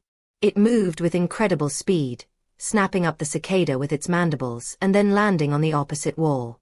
On the back of the centipede was a young woman. Her lower half was fused with the centipede itself, as if she were permanently attached to it. She wore no clothing on her upper torso, but her long black hair covered her. Stroking her hair with a brush she held, she burped, causing an undigested piece of paper money to float out. Grabbing it, she looked in Xu Qing's direction and smiled. Delicious. Don't you want a taste? Xu Qing's guard was up. This was a very bizarre situation. For one thing, he was fairly certain the young woman wasn't actually talking to him, but rather, someone behind him. A black coffin suddenly appeared behind him, pulsing with an inauspicious aura. It was the shadow, who had been provoked into appearing by the young woman. A host of eyes appeared on it, all of them staring at the paper money in her hand. The eyes blinked. Does that blink mean something? Are you looking at this? She held up the paper money. Right then, something strange happened. A ghost face appeared on the paper money, and it chuckled at her. Are you full? The ghost face asked. As the words echoed out, the centipede shivered, revealing that it was being transformed into countless pieces of paper money. In fact, it would soon be a paper centipede. All of the pieces of paper money that made it up had ghost faces on them, and they were all laughing and saying the same thing. Are you full? 1. This type of paper money is usually burned in some sort of ritual and offering, usually to the dead. Here is a gallery of a few types of paper money. Chapter 367. Heart of a Jackal or Fox. The young woman atop the centipede screamed shrilly. At her urging, the centipede writhed on the dirt wall, trying but failing to fling the paper money off of it. The paper money was coming from inside the centipede, spilling out and covering it. In fact, it was getting very close to the young woman. The ghastly voices again spoke from the ghost faces on the paper money. Are you full? The voices were countless piercing cries all overlapping on each other. The woman's eyes glared malevolently at the paper money which she seemed helpless to do anything about. Then she sent her centipede body burrowing into the wall. As dirt sprayed everywhere, she vanished without a trace. At the same time, the paper money on the faces of all the corpses flew up and flew toward that spot. The ghost faces laughed as the paper hit the wall and started digging in to chase the centipede. From the look of it, this place really was a big trap. But it hadn't been laid for Xu Qing. Instead, it was laid for the bizarre centipede. Or perhaps the centipede had attracted the attention of the paper money, causing a shift in targets. Xu Qing had no way of knowing which was the case. He looked at the spot where the centipede had disappeared, all the while staying fully on guard. Both the paper money and the centipede imparted a sense of extreme danger to him. It was something that had nothing to do with his cultivation base. Rather, that centipede seemed to have some sort of mysterious power that he could just innately sense. It's similar to that red moon.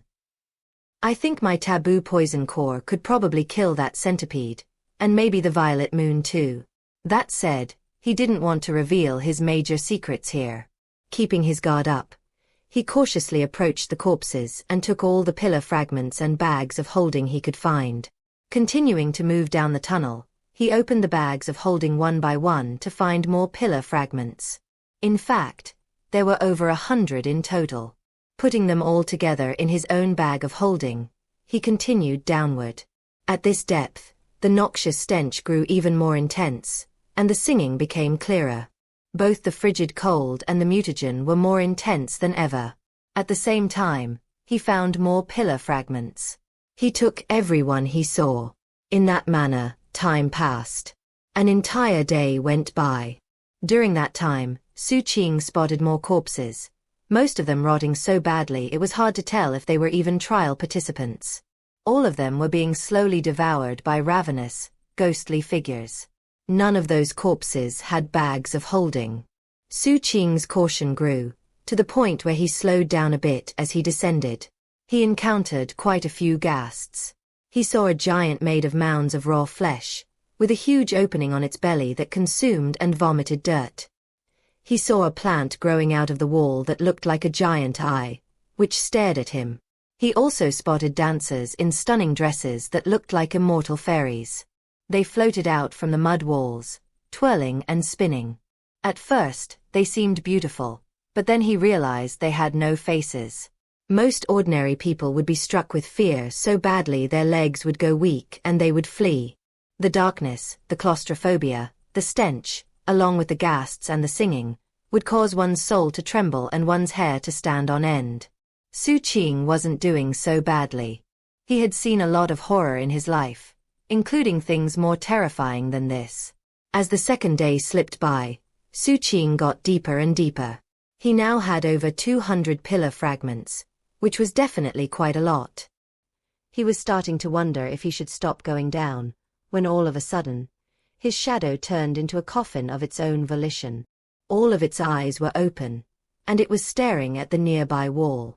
At the same time, it sent urgent fluctuations to Xu Qing. Xu Qing looked at the wall and sent the iron skewer flying out.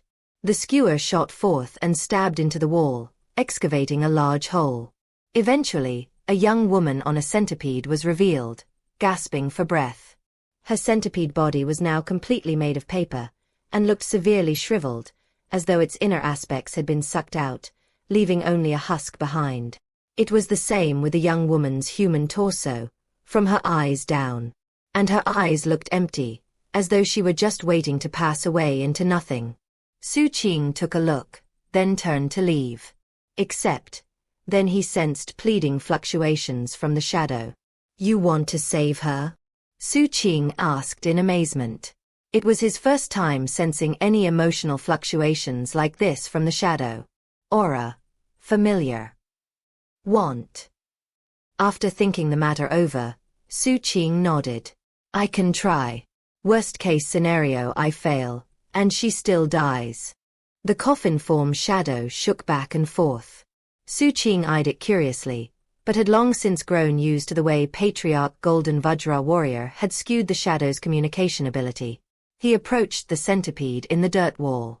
The woman's eyes shifted to him, and they rippled with recognition. However, everything beneath her eyes had turned to paper, and she couldn't speak. Xu Qing looked down at her, then tapped into his third heavenly palace. The power of taboo poison roiled out and seeped toward the centipede woman. In the blink of an eye, it invaded her form. Her eyes shone with terror. Meanwhile, the ghost faces on the pieces of paper that made up her body turned to glare at Xu Qing, then opened their mouths wide. However, instead of the ghastly voices that had previously come out, the only thing they did was scream in agony. Xu Qing's poison spread rapidly through the paper money, turning it black and causing it to melt. The process took some time, but eventually all the paper money was a sticky fluid that flowed down into the mud. After the paper money was gone, Xu Qing's poison started invading the centipede. Everything beneath the young woman's eyes rotted, and her eyes turned emptier. Then Xu Qing's third heavenly palace vibrated, and all of the poison outside his body, including that in the centipede woman, swirled back into Xu Qing. When it was over, the centipede woman shivered, then struggled to lift her head and look at Xu Qing. Finally, she turned and burrowed back into the wall. Xu Qing didn't pay any attention to her after that. Standing at the edge of the pit he just excavated, he decided that, in order to ensure he got into the top 10, he needed to find some more pillar fragments. Hopping back into the tunnel, he started his descent again. Another half a day went by, during which time his search brought his total fragment count up to 243. There was now only half a day left until the time limit was up. Xu Qing wasn't interested in searching for more fragments, and was getting ready to leave. However, just as he picked up what he'd determined would be his last fragment, his pupils suddenly constricted. He had just spotted a living person. It was the first actual person he had encountered for over a day and a half. It was the Tao child of the Supreme Arbiter Immortal Society, Xianxia. He was further down in the tunnel. He had just barreled out of one of the cross tunnels, all the while fighting with a ghast. They both moved with incredible speed, and the booms from the blows they exchanged were quickly absorbed by the mud, ensuring that the sound of their combat didn't go very far. The ghast was very tough and vicious. It was humanoid, but had no skin. Its entire body was wizened and cracked, like a corpse that had been burned to death. Yet it was very agile and fast. In fact, Xianxia was having a hard time landing any meaningful blows. Every time the ghast attacked, it would send black flames sweeping out in all directions. Based on its aura, Xu Qing could tell this was the most powerful thing he'd encountered in the tunnel. It was at the 6th palace level. Especially noteworthy was the fact that the black flames didn't emanate heat, but rather, cold. It was nether flame, something that could severely harm souls. Xianxia's expression was unsightly. He had been locked in combat with this immolated zombie ghast for a long time now. He had used secret magics to destroy it, only to find that it would reform moments later, seemingly unharmed. He had even used a soul-slaughtering trump card, only to find it useless. The ghast seemed undying and indestructible, and would occasionally release bizarre power that even he found terrifying. Damn it. I'm so close. Why did this 5 elements zombie have to jump out all of a sudden? Don't tell me that sect grandfather calculated wrong? Did something change down below? Xianxia's expression was profoundly grim. The reason he had refused his sect grandfather's suggestion to let him skip the recruitment event was that he specifically wanted to explore the ghast hollow. He had known from the beginning that the trial would happen here. And his sect grandfather had made it clear to him that the upper levels of the ghast hollow had an item that, if he could acquire it, would bring incredible good fortune. His sect grandfather had also explained all of the details about what was in the ghast hollow. Because of that, he had immediately come to this spot. However, his path had been blocked by this ghast, and it was fighting so fiercely he couldn't proceed. If he tried to simply get past it, it would suddenly reveal even more astonishing magics. He could tell that this terrifying zombie wasn't anything that could be considered ordinary. In fact, he knew its origin. This isn't going to work, he murmured, his expression turning grimmer. As he tried to come up with a solution, he backed away, only to find that the zombie rushed right toward him.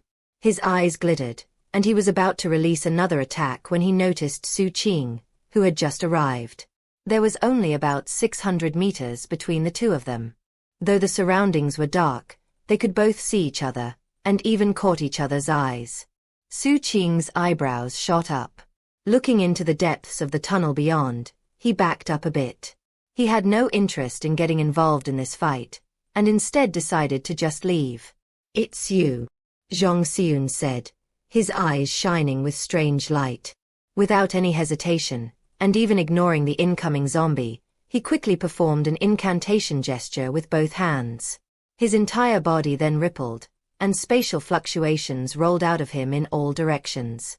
He then smacked his forehead with his right hand, causing it to split open. Inside the opening appeared a hand-sized, black-colored goat. It stuck its head out, looking at Xu Qing, and then opened its mouth. Bleat. Xu Qing was backing away when it happened. But then his mind spun, and he heard cracking sounds all around him, as if the space around him was shattering. 2 of the shattered pieces shifted position and then stitched back together. Then more. The world around him spun and began to get clear again. When he looked around, his face turned grim as he realized that he was now in the spot previously occupied by Xianxia. Meanwhile, Xianxia was now in the spot he had just occupied. Unexpectedly, they had been transposed. And now, that immolated zombie was rushing right toward Xu Qing. Xianxia chuckled. Then, taking advantage of the fact that the zombie was now focused on Xu Qing, he sped down deeper into the tunnel. Xu Qing watched him go, his eyes turning as cold as ice. Chapter 368. In a life of hesitation, in a future of frustration. The Dao child Xianxia from the Supreme Arbiter Immortal Society had a secret transposition technique that could be used to switch positions with an opponent. The first time it was used, it was virtually impossible to counter. Xu Qing heard Xianxia chuckle and committed the sound to memory. However, now was not the time to think about such things, as the immolated zombie was right on top of him. Xu Qing knew that if this zombie had caused problems for Xianxia, it was obviously very strong. Not being careless at all, he backed up, performed a double-handed incantation gesture, and sent tsunami waves crashing into the fierce zombie. His shadow formed a coffin, and Xu Qing ducked inside. Rumbling sounds echoed out as the magical tsunami waves swept the zombie backward.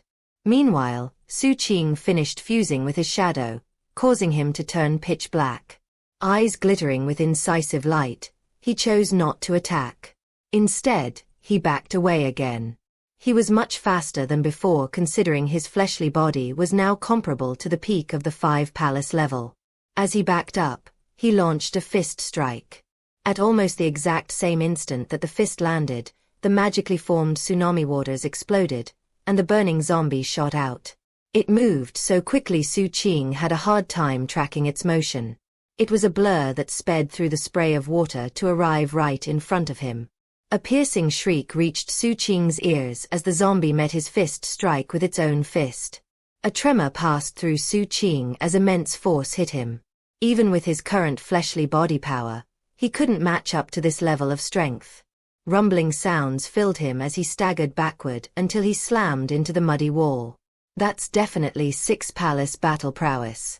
Yet this thing didn't chase Xianxia, so it's obviously not very intelligent. It has instincts like an animal. But actually, as long as it has instincts, that makes this whole thing easier. It's watching me closely, and it only sped up when I sped up. And the fact it met my fist with its own fist proves that it's not very intelligent. He could sense how terrifying the zombie was. Its magical techniques were so-so, with its most astonishing aspect being its fleshly body. Its fleshly body power was at the 6 palace level.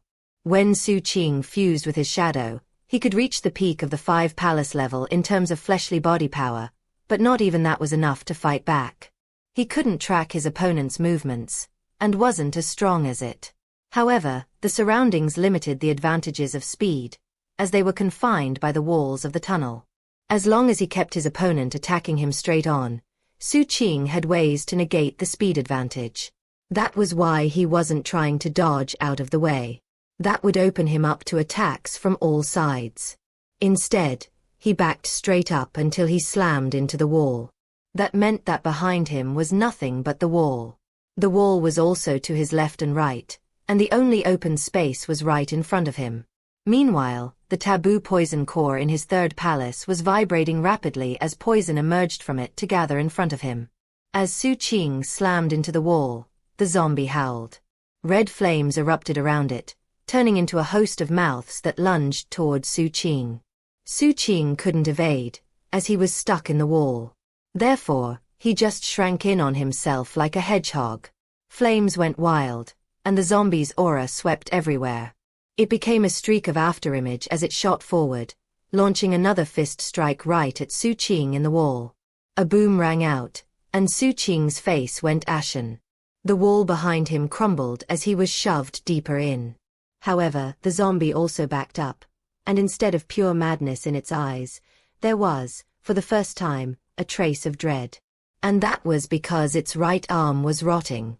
Then a bolt of red lightning erupted out from inside it, provoking another howl. Red lightning crackled inside its body, crystallizing its flesh and blood and causing it to emanate frigid energy. After, the red lightning shot back toward the wall, revealing a black iron skewer within it, which came to hover in front of Xu Qing. Xu Qing coughed up blood as the darkness that covered his body converged on his forehead in the shape of an eye. The shadow in eye form glared at the zombie. Beneath that eye was Xu Qing's calm face, his eyes cold as he stared at the zombie. He knew that his fleshly body couldn't compare to his opponent. He also couldn't match up in terms of magical techniques. Nor was he an equal in speed. But by embedding himself in the wall, he forced the battleground to be right in front of him. He was limiting the spots where his opponent could attack from.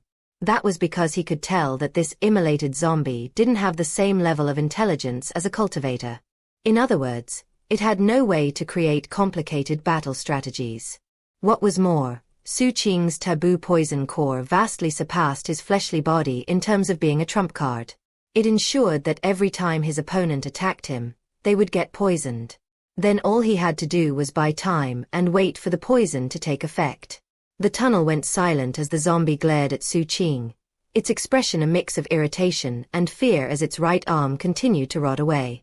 Finally, it howled, violently suppressed its fear, and raced towards Xu Qing again, bursting with 6 palace battle prowess. A huge boom rang out, mixed into which was a howl. A moment later, the immolated zombie shot backward with astonishing speed. Its right arm had melted into nothing, and the taboo poison was spreading into its torso, which was now rotting dramatically. The zombie's expression was one of madness, but the fear was now even more obvious. In fact, it seemed to border on terror. In front of it, Xu Qing was stuck in the wall, blood oozing out of his eyes, ears, nose, and mouth. Thankfully, the violet crystal within him was constantly at work healing him, allowing him to endure. The area in front of Xu Qing was full of strong poison, which corroded everything and even exuded mutagen. Xu Qing wasn't looking at that, though. His eyes were fixed on the zombie, and they burned with killing intent. However, he didn't make a move. Instead, he extended his hand toward the zombie and then made a beckoning gesture. Come. Let's keep fighting. The zombie erupted with a furious howl, and yet its expression contained more hesitation and dread than ever. Seeing that, Xu Qing placed his hands down into the wall on either side and pulled himself out. As he stood, taboo poison power swirled around him. Xu Qing wasn't sure why Xianxia got wrapped up in such a long fight with this zombie considering the Dao child had 6 palace power. But Xu Qing knew how wild animals behaved, and he knew that there was no better time than this moment to scare his opponent into fleeing. That was even more the case when you got an animal to react instinctively. Therefore, rather than getting involved in a drawn-out fight, Xu Qing hoped to get his opponent to simply leave. And that was exactly what happened. As Xu Qing sent taboo poison power swirling around him as if he were preparing for a huge attack, the fear in the zombie's eyes grew so intense that it started backing up. Then, it let loose a few more howls before shooting up into the tunnel, leaving Xu Qing alone. Xu Qing coughed up some blood as he looked up into the tunnel. Then he looked down, and his eyes grew colder than ever. He knew that Xianxia was strong. Before, when he had come to the conclusion Xianxia was connected to that red moon, he had known he was dangerous. However, he couldn't let the matter stand as it was. We're under the supreme beginning netherflight pillar, which is controlled by the Swordsage Court. Xianxia might have some bizarre abilities, but if he tries something underhanded, someone should step in. It will be dangerous to go after him, but if I'm not willing to at least go check it out and see if there are some good opportunities, then I might as well just go back to South Phoenix.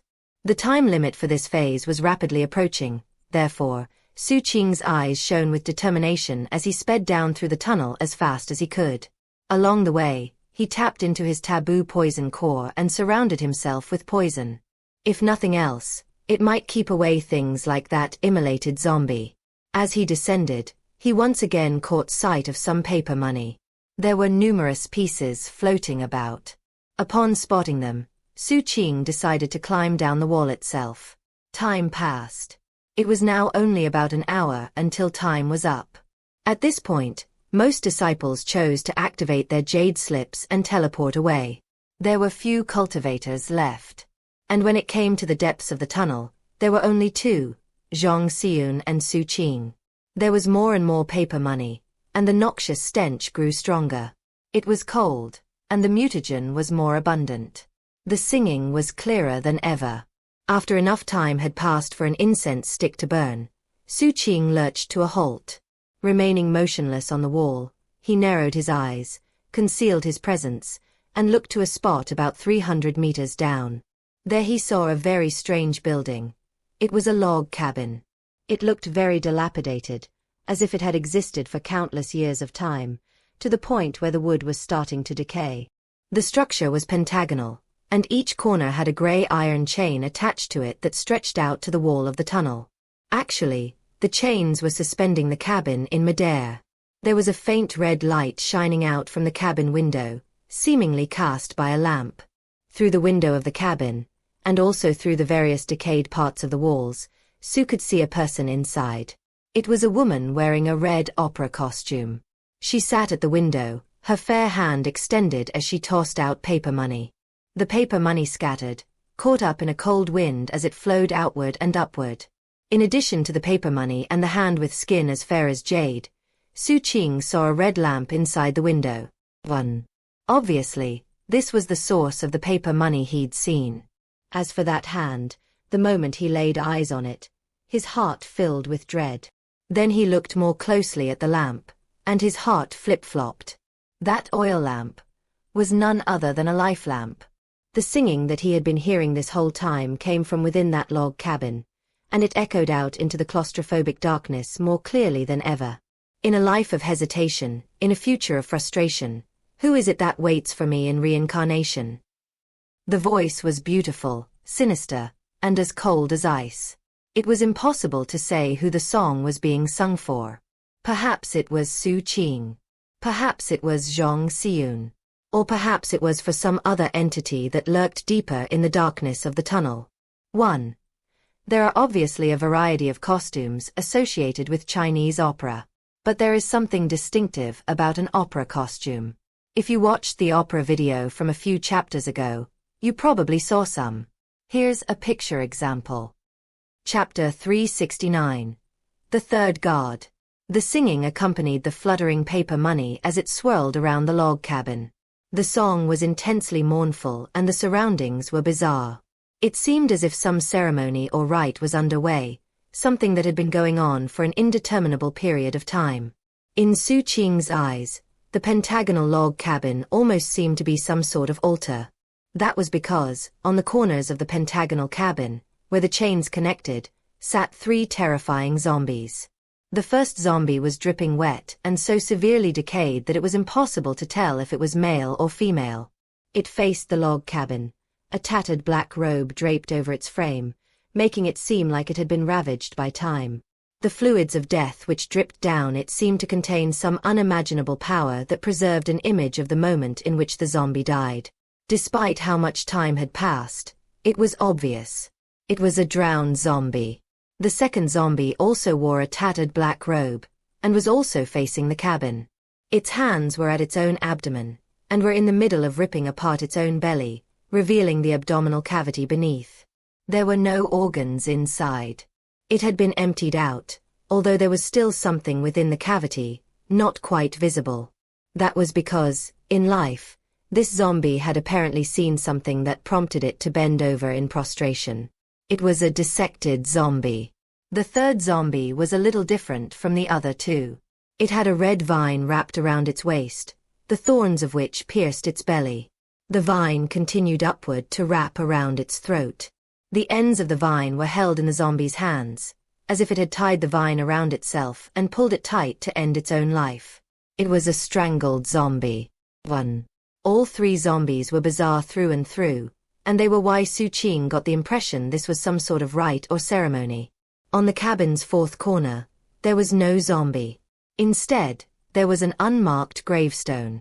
Normally speaking, a gravestone was placed atop a grave. Except, there was no grave here. Yet, the place clearly seemed like some sort of tomb. Xu Qing looked at the second zombie, the dissected one, and examined it more closely. That was when he noticed that there was some dirt inside the dissected zombie's abdominal cavity. And in that dirt was a very small grave, within which was the partially buried zombie of a baby. That was the 4th zombie. Seeing all that, Xu Qing shifted his attention to the 5th corner of the cabin. There, he saw scorch marks surrounding the spot where a zombie had once sat. It immediately made him think of the immolated zombie he had just fought. Metal to dissect. Wood to strangle. Water to drown. Fire to immolate. Earth to bury. Xu Qing had no idea what this ceremony was about, But he knew that these 4 zombies and the log cabin they surrounded were absolutely terrifying. The atmosphere was stifling, and his hair stood on end thanks to the singing, as well as the aura and the mutagen from deeper in the tunnel. The aura caused his mind and heart to tremble. It was a feeling he had last experienced in the presence of the red moon. Xu Qing knew that, deeper in the darkness, there was definitely some unimaginable entity. It was clear that Zhang Xiun knew about this as well. Xu Qing had already spotted him several hundred meters further down, carefully climbing down the wall. He was moving quickly but carefully, clearly fearful of disturbing the woman in the cabin or the zombies. Right now, he was only about 30 meters away from one of the iron chains connecting to the cabin. Xu Qing watched Zhang Xiun, his eyes cold. As he did, he carefully took out a mirror, a black piece of wood, and a bag full of medicinal pills. The pills were black boluses, which would explode and then suck in the surrounding mutagen. In this sinister and mutagen-filled tunnel, there was no better pill than a black bolus to attract attention. Xu Qing extended the bag in his left hand, and then dumped it upside down right above the unsuspecting Zhang Xiun. Hundreds of black boluses tumbled out. Boo! As Zhang Xiun carefully crawled along, his expression suddenly flickered, and he looked up to see Xu Qing and the medicinal pills. Alarmed, he was about to do something to block the pills when Xu Qing quietly spoke. Detonate! The black boluses exploded, creating a deafening boom. At the same time, massive amounts of mutagen surged into motion. In the blink of an eye, a massive vortex appeared, creating a tide flow power and a heaven-shaking, earth-shattering noise.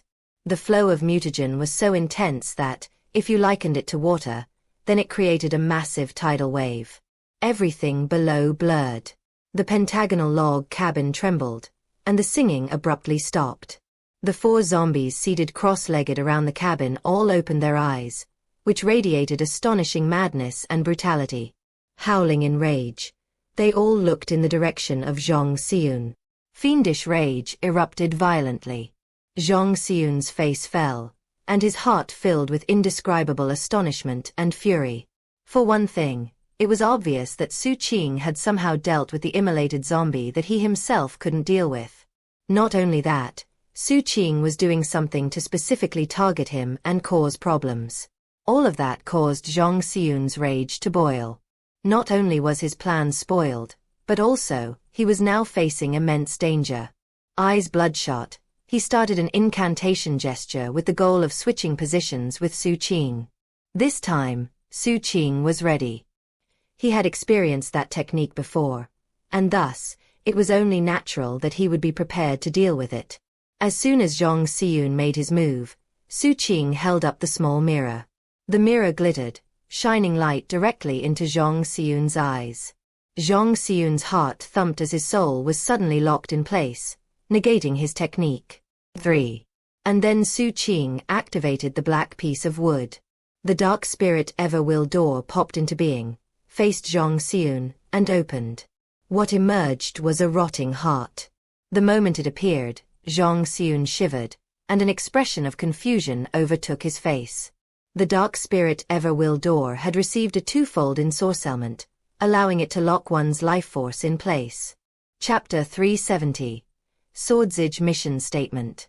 Outside the supreme beginning Netherflight pillar, it was a clear day, and the sky was as blue as ever. The winter wind occasionally blew snow through Netherflight City and onto the crowds therein. Only about 2,000 people had joined the recruitment event. Of those, most had teleported out before the conclusion, and now stood there with lingering fear visible on their faces. Their experiences in the Ghast Hollow had been profoundly frightening. Just as the middle-aged man in the government uniform had mentioned 3 days before, the dangers inside could indeed be deadly. Xu Qing stood in the crowd. He was in the last group of people to be teleported out. The moment he had materialized, he'd looked around to see who else came out with him. The captain was there, covered with wounds. However, he still had all 4 of his limbs. That said, he was missing an eye and both his ears, plus he had a huge gash on his belly which he held together with one arm. Seeing Xu Qing, he flashed a grin. Even though he only had one eye left, he still looked very pleased with himself. Clearly, he was happy with how he had benefited in the tunnel. Xu Qing had seen a guard, but there were many side tunnels that others had entered, and they had surely seen other strange things. Xu Qing also spotted red-garbed Xianxia. She had come out in the same group as Xu Qing, which meant she stuck it out to the very end. Her mask was covered with blood, as was the rest of her body, and her evil ghost scythe seemed to be chewing something, while at the same time struggling to breathe. There was someone else that Xu Qing had hoped not to see. It was Zhang Xiyun. He clearly had life-saving strategies that had kept him from dying. That said, he was in a very weak state. He had incredibly high mutagen levels, and was popping pills like mad in the hopes of cleansing himself. He had a wound stretching from his forehead down to his chest, a very deep scratch mark that revealed bone. Were it any deeper, it probably would have sliced him in half. Xu Qing looked at Zhang Xiyun. Zhang Xiyun looked back, his expression grim and his eyes cold. Xu Qing's face was completely expressionless as he looked away.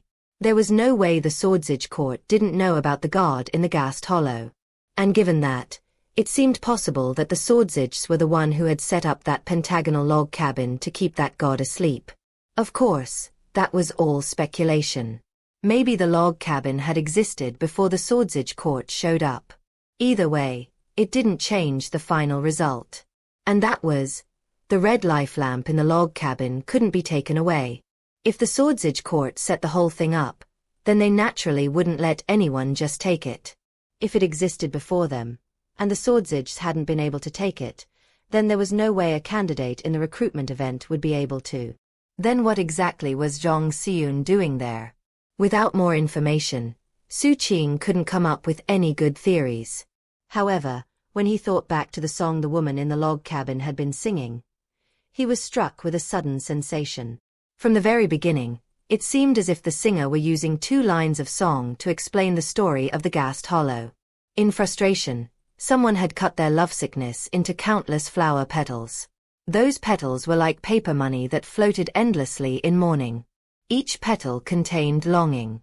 And whether in a past life or the current one, that someone was waiting. They were waiting for all of that lovesickness to gather together into a whole, and reveal the subject of longing. The only question was whether the individual in waiting was the woman in the log cabin, or the god at the bottom of the Ghast Hollow. Xu Qing sat there in silence.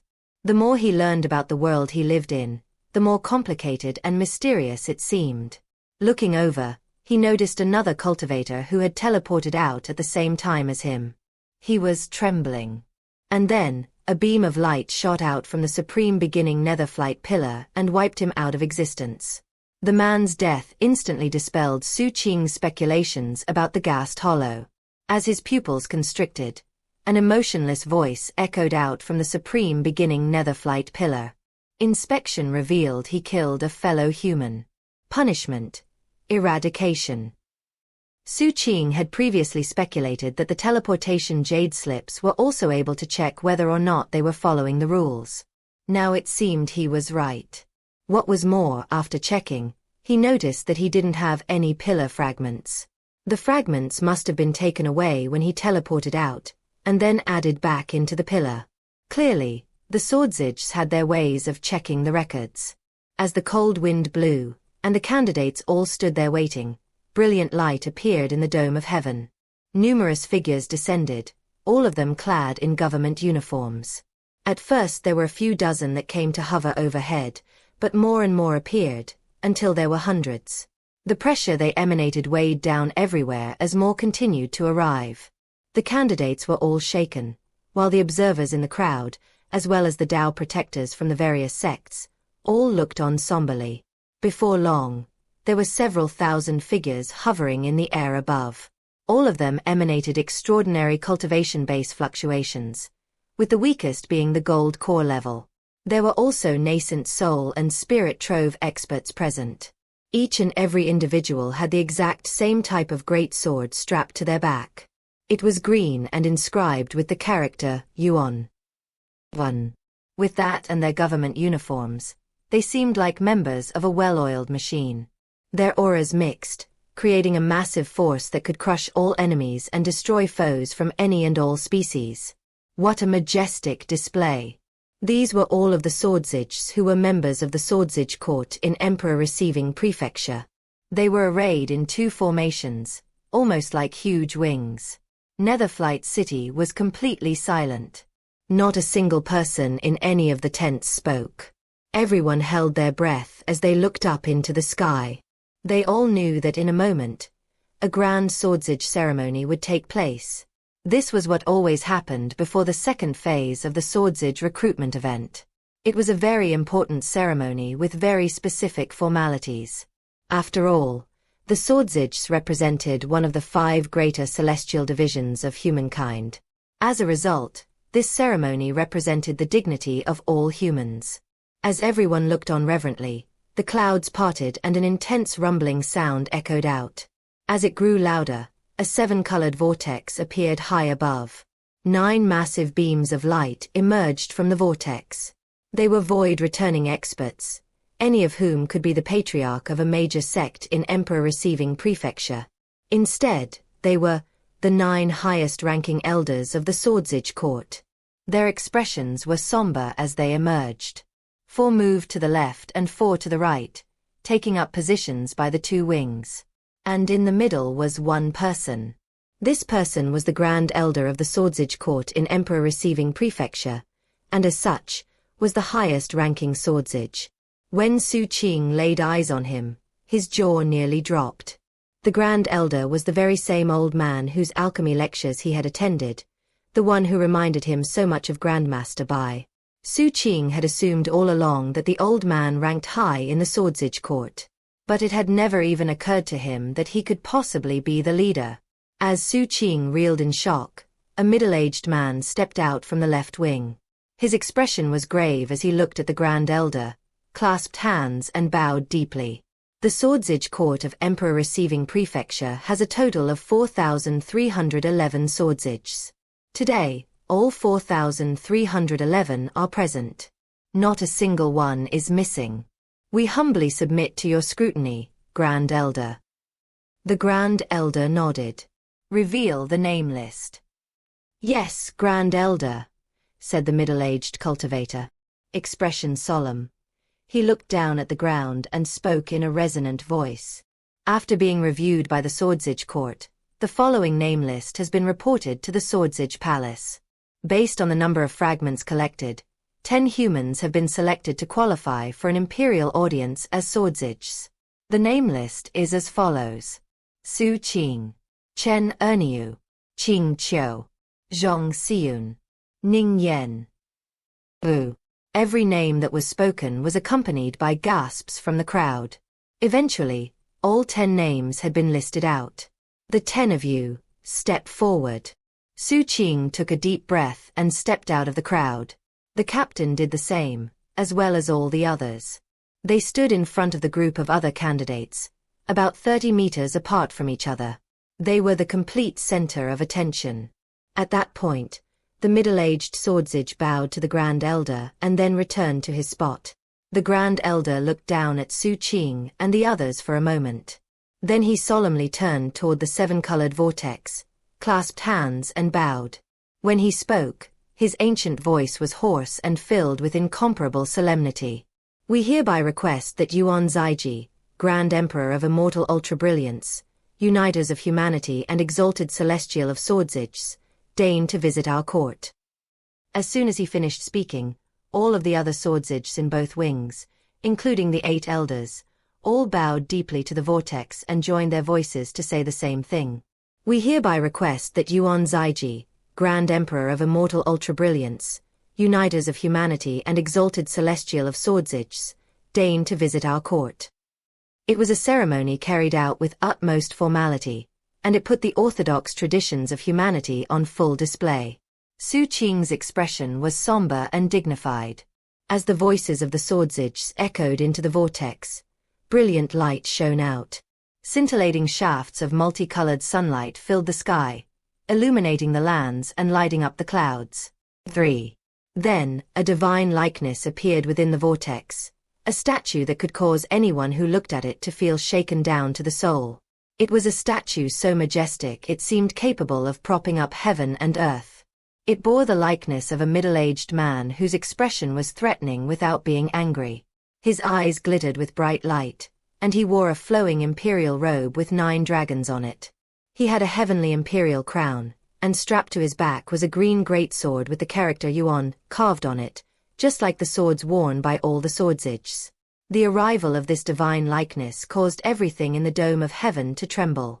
Wild colors flashed in heaven and earth, and winds screamed.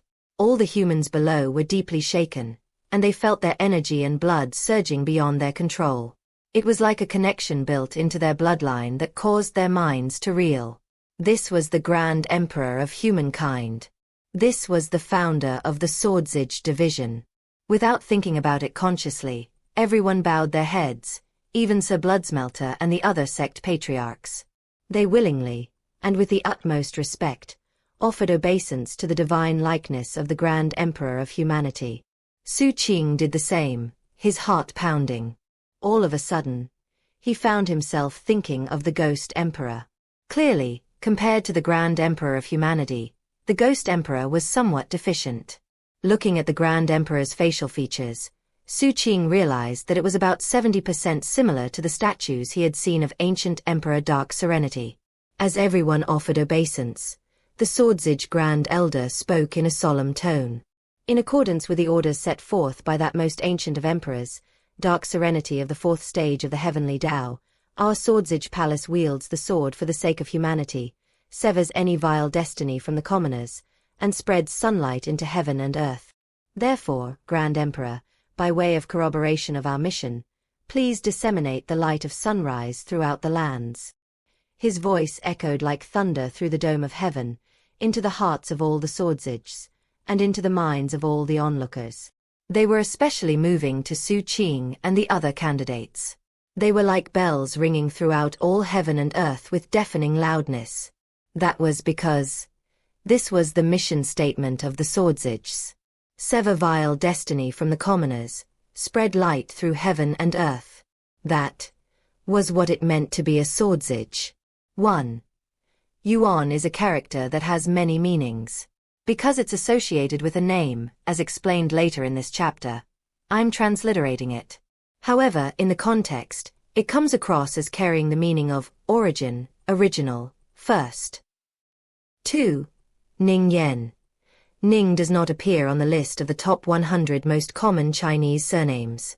It's a surname that also means peaceful, tranquil. Yan means flame, blazing, power, etc. Madame Deathblade said that this comes across as a nice-sounding, but generally ordinary, name to her. When I pressed her, she said that considering Yan means flame, perhaps he has a fiery personality. Yen is also a component in a common idiom that relates to the sun, so she also speculated that maybe his parents hoped that he would shine like the sun. But again, those are just random speculations based only on the name itself. As with many things, Chinese naming conventions aren't always deeply meaningful. 3. There is a fairly specific word for light used throughout this and the next couple chapters. It refers to gorgeous, multicolored rays of morning or evening sunlight.